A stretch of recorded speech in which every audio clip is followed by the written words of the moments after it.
Hi guys, I'm back. It's late September and I'm ready to get going for Halloween. My new costumes ordered, my old ones are here, and I'm ready to talk about spooky films again, starting with my favourite, Corline. I already made 2 vids on this amazing movie before, they're on my channel, and I really suggest you check them out before you watch this one, because I will be making reference. I will leave a link to the playlist they're in down below, people, because I still don't know how to use the cards. Okay, without further ado, let's get into this vid, guys. As I mentioned in my first video, yes, I believe that the Pioneer Girl was not the Beldam's first victim, and that she in fact tried to get the son of the first people to ever move into the Pink Palace after her disappearance, and that this family was African American. I know I really didn't respond much to that fact, I just said it and left it there, but I promise you it has a point, guys.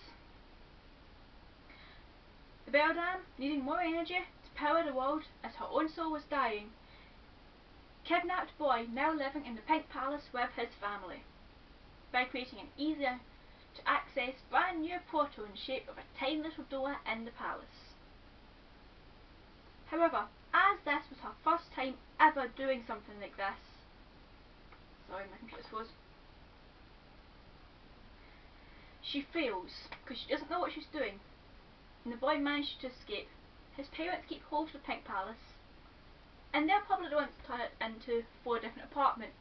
They probably take the 4th one, the one that is never rented out, and that might be why it was her father's home.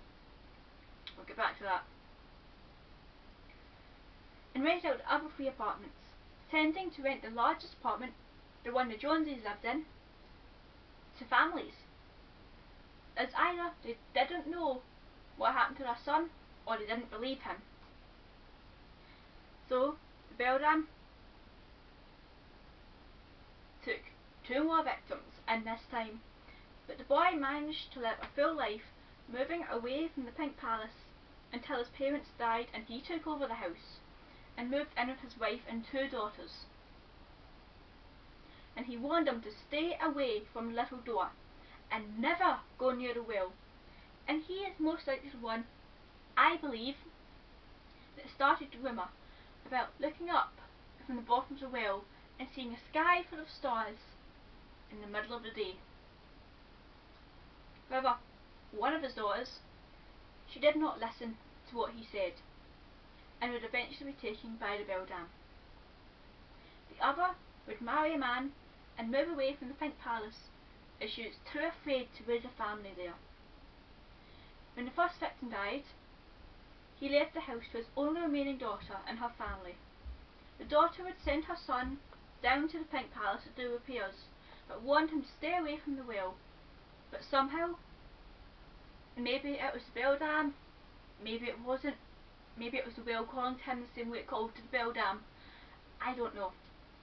But somehow he was drawn to the well and was either used by the Beldam or killed, leaving his son Wybie in the care of his now aging mother. That's right, guys, I'm talking about Wybie. I'm actually in the event of the film now.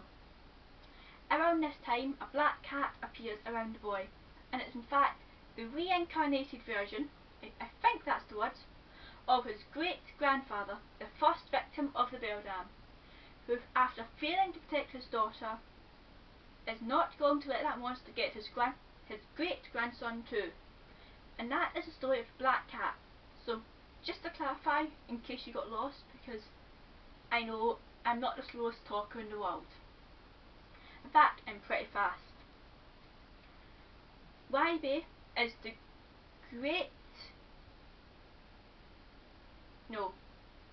Wybie's the great-grandson of the first victim of the Beldam. And this explains why the cat knows so much about the other world, why he can talk, and why he hangs around Wybie so much. And it also gives so much more meaning to the scene where he gives Corline the twin's soul after she loses it, as he finally is able to bring peace to his long dead daughter and free her from the Beldam's torture. Now, I have a timeline left to do, and then I have to think of some new spooky movies to do for the month of October. So if you have any ideas, please let me know. Until next time, I guess I'll see you in the vid, followers. And remember, stay away from whales and tiny little doors.